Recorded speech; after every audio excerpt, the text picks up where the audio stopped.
বেশ, আমরা আজকের ক্লাস শুরু করি। এই যে আমার গরু মহিষের অঙ্ক প্রচুর ফেমাস, খুব ফেমাস হয়েছে এটা অনলাইনে। একজন লোক 33,000 টাকা নিয়ে 15টি গরু এবং মহিষ কিনেছিলেন। প্রতিটি গরুর দাম 2,000 টাকা এবং মহিষের দাম 2,500 টাকা হলে লোকটি কয়টি গরু এবং কয়টি মহিষ কিনেছিলেন? আপনাদের প্রথম কাজ কি? একটা লোক যত টাকা নিয়ে বাজারে গেছে, গিয়ে কতটা কিনেছে? 15টা গরু এবং মহিষ। তাহলে 15টাকে একটা হচ্ছে গরু মানে জি লিখুন, মহিষের এম লিখুন। প্রথম কাজ, টোটাল 15টা কিনেছে, এটা লিখুন। দিয়ে গরুর দাম কত টাকা? গরুর দাম হচ্ছে 2,000 টাকা, আর মহিষের দাম হচ্ছে 2,500 টাকা। হলো? দিয়ে টোটাল কটা কিনেছে? 15টা। আপনাকে কি করতে হবে? প্রথমে ধরে নিতে হবে 15টাই গরু। এদের মধ্যে যেটা হিসেব করতে সুবিধা হয় 15টাই, তাই ধরে আপনাকে এগোতে হবে। এই ছকটা আমি পরে দেখাচ্ছি, আপনি আপাতত এইটা ভাবুন। 15টা, আমরা 15টা ঘর কাটবো। 4, 5, 1, 2, 3, এই যে দেখুন 15টা ঘর কেটেছি। আমাদের প্রথম কাজ 15টা, যেহেতু 15টা গরু মহিষ, এই যে তার জন্য 15টা ঘর। দিয়ে আমি বলেছিলাম যে এই গরু এবং মহিষের দামের মধ্যে যেটা হিসেব করতে সহজ, প্রত্যেকটা সেইটাই ধরে নিন। সব গরু কিনে নিচ্ছি 15টাই। তাহলে 15টাই যদি গরু কিনি, 15টা ঘরেই আমার 2,000 টাকা করে চলে যাবে, তাই না? 15টা ঘরেই 2,000 টাকা চলে যাবে। আমি এটা বলেছিলাম, দেখবেন ইউটিউবে ভিডিওতে আমি বলেছি যেরকম করে প্রথমে গোয়াল করে নিন, দিয়ে 2,000 টাকার সবকটা গরু কিনে নিন। যদি 15টাই গরু কিনে নিই তাহলে আমার কত করে টাকা বেরিয়ে যাবে? 15 দিয়ে 30,000 টাকা বেরিয়ে যাবে। ঠিক আছে? কত টাকা? 30,000 টাকা। আমি বাজারে নিয়ে গেছিলাম কত টাকা? বাজারে নিয়ে গেছিলাম 33,000 টাকা। তাহলে আমার এখানে 30,000 টাকা চলে গেল। তাহলে থাকলো কত? থাকলো হচ্ছে 3,000 টাকা। থাকলো 3,000 টাকা। এই 3,000 টাকা গরু আর মহিষের দামের যে ডিফারেন্স, গরু এবং মহিষের দামের যে ডিফারেন্স, আমরা কি করব? এই যে 3,000 টাকাকে গরু মহিষের দামের ডিফারেন্স দিয়ে ভাগ করে দেবো। কত দামের পার্থক্য? 500 টাকা। তাহলে 500 টাকার নোটে আমরা ভাঙিয়ে নেবো। কটা নোট পাবো? 6টা। আমি আরেকবার বলে দিচ্ছি। প্রথম কাজ, যতগুলো গরু মহিষ কিনতে বলবে ততগুলো গোয়াল বাড়ি করে দিলাম, গোয়াল ঘর, রুম। দিয়ে সবকটাই গরু কিনে নিলাম। গরু তো কম দাম, তাহলে আমার কাছে টাকা এক্সেস থেকে যাবে। বেশি দামিটা কিনলে শর্ট পড়বে। এক্সেস কিরকম রইলো? 15টাই আমি 2,000 টাকা দামে গরু কিনে নিলাম। 15টা মানে 30,000 টাকা চলে গেল। 15টা গোয়াল আমার ভর্তি। আমার কাছে এখনো 3,000 টাকা রয়েছে, এটা নিয়ে বাড়ি যেতে পারবো না, বাড়িতে ঠেঙাবে। তখন কি করতে হবে? ওই 3,000 টাকা গরু এবং মহিষের দামের যে পার্থক্য, 500 টাকা, ওই 500 টাকার নোটে ভাঙিয়ে নেবো। দিয়ে ছখানা 3,000 টাকার থেকে ছখানা আমার 500 টাকার নোট হলো। আমি আবার কি করব? এই 6টা ঘরে 500 টাকার নোট দিয়ে যাব। আমার টাকা শেষ। 6টা ঘরে 500 টাকার নোট আমরা দিয়ে দেবো। তাহলে আমার টাকাও শেষ। 6টা ঘর এখন 2,500 টাকা হয়েছে। 2,500 টাকায় কি? মহিষের দাম। তার মানে আমি 6টা ঘর থেকে গরু পাল্টে মহিষ ঢুকিয়ে নেবো। গরু পাল্টে মহিষ নিয়ে নেবো। তার মানে মহিষ কটা? মহিষ হচ্ছে 6টা। আর বাকি যে কটা রইল 9টা, এটা হচ্ছে গরু। মানে 6টা আর 9টা। জানতে চেয়েছে লোকটি গরু এবং মহিষ, গরু এবং কয়টি মহিষ। তার মানে অপশন এ 9 এবং 6। অপশন বি কিন্তু 6 আর 9 আছে, ভুল করেও যেন এটা না হয়। এইটা যেটা বললাম সেটা আমরা এখানে কিভাবে অ্যাপ্লাই করব?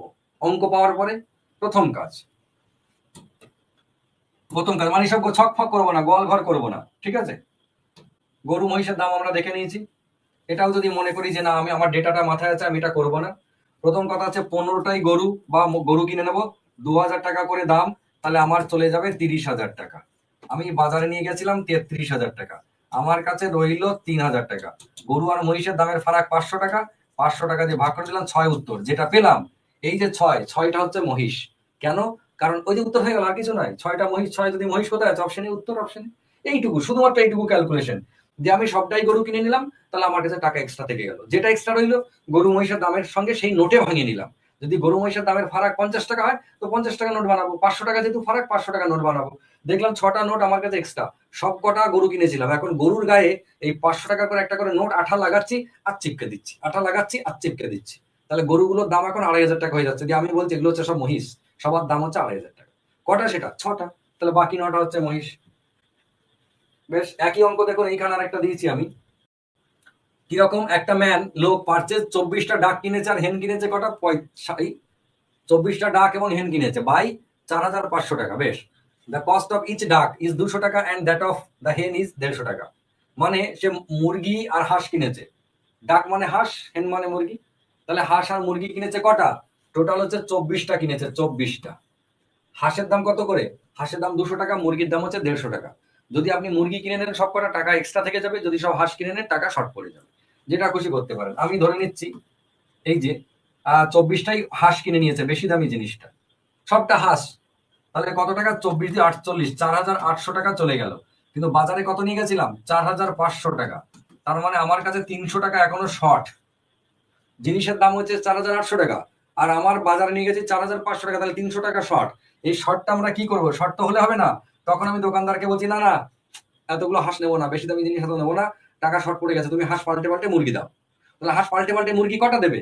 এই হাঁস আর মুরগির দামের জন্য ফারাক কত টাকা? ফারাক হচ্ছে 50 টাকা। তাহলে আমরা এটাকে 50 টাকার নোটে ভাঙিয়ে নেবো। কটা পাবো? এও তো ছটা, ছটা পেলাম। তাহলে ছটা 50 টাকার নোট আমি পেলাম। এবার কি করব? এক একটা করে হাঁস পাল্টাবো, আর তার বদলে মুরগি ঢুকিয়ে একটা করে 50 টাকা মেকআপ দেবো। তাহলে ছটা হাঁস পাল্টে ছটা যদি মুরগি ঢোকাই, তাহলে 300 টাকাটা আমার ব্যালেন্স হয়ে যাবে। তার মানে এই যে ছটা ঘর থেকে হাঁস কিনেছিলাম প্রথমে, দিয়ে পাল্টে মুরগি বানালাম, তাহলে মুরগি হচ্ছে ছটা। এই যেটা, এটা হচ্ছে মুরগি। এটাই মাথায় রাখতে হবে, এটা হচ্ছে মুরগি। কেননা আমি হাঁস ধরেছিলাম সব, তাহলে যেটা চেঞ্জ হলো সেটা মুরগি হবে। সবটাই যদি মুরগি ধরতাম তাহলে আমার হাঁস বেরোতো। সেটাও আমরা একবার চেক করে নিচ্ছি। তাহলে মুরগি হচ্ছে ছটা, কোথায় আছে? অপশন এ উত্তর। আমরা একবার চেক করে নিই যে আমরা এই যে মুরগি সব কটাকে হাঁস ধরেছিলাম, সেটা না করে যদি আমরা মুরগি ধরতাম তাহলে কি কেস হতো। এটা এইদিকে যাক। তাহলে আমি ধরতাম যে 24টাই হচ্ছে মুরগি। মুরগি মানে 150 টাকা করে, তাই তো? তাহলে 150 টাকা করে যদি হয় তাহলে কত হচ্ছে? 2400 টাকা, আর হচ্ছে 1200, 3 12 3600 টাকা। তাহলে 3600 টাকা আমার দাম হচ্ছে, কিন্তু আমি বাজারে নিয়ে গেছিলাম 4500 টাকা। তার মানে আমার কাছে এখনো কত? 900 টাকা আমার কাছে এক্সট্রা আছে, 900 টাকা। এই 900 টাকা আমি কি করব? 900 টাকা মুরগি আর হাঁসের দামের পার্থক্য হচ্ছে 50 টাকার। আমি কটা? 18টা নোটে ভাঙিয়ে নিলাম। তার মানে আমার কাছে 18টা নোট এখনো এক্সট্রা আছে, 50 টাকার নোট। আমি কি করবো? সব তো প্রথমে মুরগি ধরে নিয়েছিলাম, এবার এক একটা করে মুরগি পাল্টাচ্ছি, আর একটা করে হাঁস ঢোকাচ্ছি, আর একটা করে 50 টাকা দিয়ে দিচ্ছি। দিয়ে আমার 18টা এরকম করে চেঞ্জ করলাম। 18টা কি বানালাম? 18টা আমি হাঁস বানালাম। কারণ শুরুতে সবাইকে মুরগি ভেবেছিলাম, 18টা ইন্টারচেঞ্জ করতে পারলাম, মানে 18টা হয়ে গেল আমার হাঁস। ঠিক আছে, মুরগি ধরেছিলাম, তাহলে এটা বেরোলো শেষকালে আমার হাঁস। এটাই আমার বলার উদ্দেশ্য, যে যেটা সহজ হবে সেটা ধরে নেবেন। বেশ, নেক্সট। দ্য ভ্যালু অফ এইটা দিয়েছে, দ্য ভ্যালু অফ এইটা। আমরা কি করব? কিচ্ছু নয়, সুন্দর করে করুন ক্লাস 2 এর অঙ্ক। 1 প্লাস 1 2 মানে কত? 3 2, মাঝে ইন্টু 3 একে 3 আর 1 4, 4 3, ইন্টু 4 একে 4 আর 5, 5/4। ভালো করে ভেবে দেখুন তো কেমন হচ্ছে। 3 2, 4 3, 5 4, মানে কোণে কোণে ভালো করে ভেবে দেখুন। এরকম করে যেতে যেতে লাস্টে গিয়ে কত হবে? 120 ইন্টু 1, 120 প্লাস 1, মানে 121/120। খুব ভালো করে এবারে তাকিয়ে দেখুন। এই 3-এর সাথে এই 3 কাটছে, 4-এর সাথে 4 কাটছে, 5-এর সাথে 5 কাটবে, এরকম করে সব কেটে যাবে। কাটবে না কে? প্রথমের তলার জন মানে 2, আর লাস্টের ওপরের জন মানে 121। তাহলে উত্তর 121/2। 121/2 মানে 60.5। এটা হচ্ছে উত্তর। 121/2 নয়, 60.5। এই ধরনের অঙ্ক যখন পাবেন, দু রকম কাটিং হবে। একটা হচ্ছে এই কাটিং, আর একটা হচ্ছে এই কাটিং। যখন এইরকম কাটিং যাবে বাঁ দিক থেকে ডান দিকে, তখন কাটবে না লাস্টের উপরের জন আর ফার্স্টের তলার জন। আমাকে দুটো পরীক্ষা হলে আমি যেমন এই সবগুলো চেক করতে যাচ্ছিলাম, যাবেন না, দুটো চেক করবেন। কোনটা? প্রথমটা, দ্বিতীয়টা। দেখলেন যে এইখানে 3, এইখানে 3, তার মানে কাটিংটা এইরকম। তার মানে কাটতে কাটতে এ কেটে যাবে, থাকবে ও আর থাকবে এ। ঠিক আছে, কাটিং দেখে বুঝবেন। পরেরটা দেখি আমরা। 3 2 6 মাইনাস 1, 3 2 6 মাইনাস 1 মানে হচ্ছে 5/3 ইন্টু 5 দিয়ে 10 মাইনাস 3 মানে 7, ওপরে নিচে 5, 7/5 ইন্টু 7 দিয়ে 14 মাইনাস 5 মানে হচ্ছে 9/7 ইন্টু দিয়ে লাস্টে গিয়ে এইখানে 101 ইন্টু 2, 1001 ইন্টু 2 মানে 2002, 2002 প্লাস মাইনাস 999। ভাবছি এ সর্বনাশ, 2002 মাইনাস 999 কি হবে গো? এরকম ভাবছি। ভাবনা চিন্তার কোনো দরকার নাই, ভালো করে খেয়াল করে দেখুন। নিচে 3 আছে, নিচে 3 হয়েছে, নিচে 5 আছে, নিচে 5 হয়েছে, নিচে 7 আছে, নিচে 7 হয়েছে। তাহলে এখানে নিচে 1001 আছে, তাহলে এখানে 1001 হবে। উপরে কি হবে? নিচের থেকে উপরে 2 বেশি। খেয়াল করে দেখুন, সবাই 2 বেশি নিচের থেকে উপরে। তাহলে এখানে আমি 1001 এখানে হয়েছে, তার থেকে 2 বেশি করে দিলাম, হয়ে গেল। কখনোই লাস্টেরটা যদি এরকম বড় সংখ্যা পান করবেন না, এখান থেকে লজিকটাকে ফিট করে নিয়ে ওখানে গিয়ে বসিয়ে দেবেন, করার কোনো দরকার নেই। এই কাটিংটা একবার দেখুন কোন দিকে কাটিং যাচ্ছে। এই কাটিংটা কিন্তু, ও বাবা, এটাও তো আবার এই কাটিং, এই দিকেই যাচ্ছে, একই দিকে কাটিং। তার মানে কাটবে না কে? একদম লাস্টের ওপরের জন 1003 বাই নিচে হচ্ছে 3, প্রথম জন 1003/3। এটা হচ্ছে উত্তর। না, ইউনিট ডিজিট জানতে চেয়েছে, ইউনিট ডিজিট। এইটার ইউনিট ডিজিটটা কত হবে? এককের ঘরের সংখ্যা খেয়াল করে দেখুন এককের ঘরের সংখ্যা কিভাবে বার করতে হয়। 3⁻65 আছে, ইন্টু, মাঝে ইন্টুও থাকতে পারে যোগও থাকতে পারে, 6⁵59 ইন্টু 7⁻71। এখানে এককের ঘরে কে আসবে, মানে এই 3-এর 65 বার গুণ করে একটা গুণফল আসবে, এরও গুণ করে গুণফল আসবে, এরও আসবে, সেইগুলোকে আবার গুণ করে 4 এককের ঘরে আসবে। যেমন ধরুন আপনার যদি কখনো থাকে এরকম 2 4 5 ইন্টু 3 7 5, এর যত গুণফল হোক না কেন এই এককের ঘর গুণ করে 5 5 25 5 হবে সবার লাস্টে, মানে ইউনিট ডিজিট গুণ করে ইউনিট ডিজিটে রাখতে পারেন। এর সাথে যদি আবার একটা সংখ্যা থাকে 1 2 3 এরকম থাকে, তাহলে এই যে 5 5 25, 25-এর 5 তার সাথে 3-এর গুণ, 3 5 15-এর 5, সেই বেলাতেও 5 থাকবে লাস্টে। ঠিক আছে, এইরকম একটা ব্যাপারটা, এই কনসেপ্ট আমাদের এখানে কাজে লাগাতে হবে। কিন্তু নিয়ম কিরকম, সেটা হচ্ছে যখন আমরা 3-এর চেক করব, খেয়াল করে দেখুন 2-এর পাওয়ার 2 থাকে এককের ঘরে 4, যদি 12-এর পাওয়ার 2 থাকে তাও এককের ঘরে 4, যদি 212-এর পাওয়ার 2 থাকে তাও এককের ঘরে 4। ফলে এই যে সংখ্যা এখানে কতগুলো থাকলো এটা আমরা দেখতে যাব না, আমরা যতই সংখ্যা থাকুক শুধু চেক করবো লাস্টের জন্য। 2-এর পাওয়ার 2 থাকলেও এককের ঘরে যা হবে, 12-এর পাওয়ার 2 থাকলেও এককের ঘরে সেই সংখ্যাই হবে, তাই না? 2 2 4 আর 12 12 144-এর 4। তাহলে আমরা চেক, অনেক সময় আপনি এখানে অঙ্ক পাবেন, এখানে তো এক গাদা ডিজিট দেওয়া আছে, এখানেও এক গাদা আছে, এখানেও এক গাদা আছে, তো ওটা নিয়ে চিন্তা ভাবনা করবেন না, শুধু লাস্টের ডিজিটটা নিয়ে চিন্তা করুন। তারপরে যেটা দ্বিতীয় চিন্তা, 3⁻65, এটার মানে হচ্ছে আপনাকে প্রথমে দেখতে হবে এখান থেকে যে কতগুলো 3 গুণ করলে এককের ঘরে 3ই ফিরে আসে। যেমন 3 ইন্টু 3 কত হয় 9, এই 9-কে আবার 3 দিয়ে গুণ, 3 9 27, এই একই ঘরে 7 আছে, 7-কে আবার 3 দিয়ে গুণ, 3 7 21, এই 1-কে আবার 3 দিয়ে গুণ, 3 1 3, এই যে 3 ফিরে এলো কবার গুণ করে, 1 2 3 4, 4 বার গুণ করে। এইটি আপনার দেখা, যখন 3-এর চেক করব তখন 3-এরই গুণ করে চেক করব, দিয়ে দেখবো এককের ঘরটাকে গুণ করে করে এক্স্যাক্টলি কতবার পরে এককের ঘরে 3 ফিরে আসছে, ততক্ষণ আমরা থামবো না। ফিরে এলো, এবার থামলাম 4 বার। এবার আপনার দ্বিতীয় কাজ হচ্ছে এই যে 4 বার, এই যে 4 বার,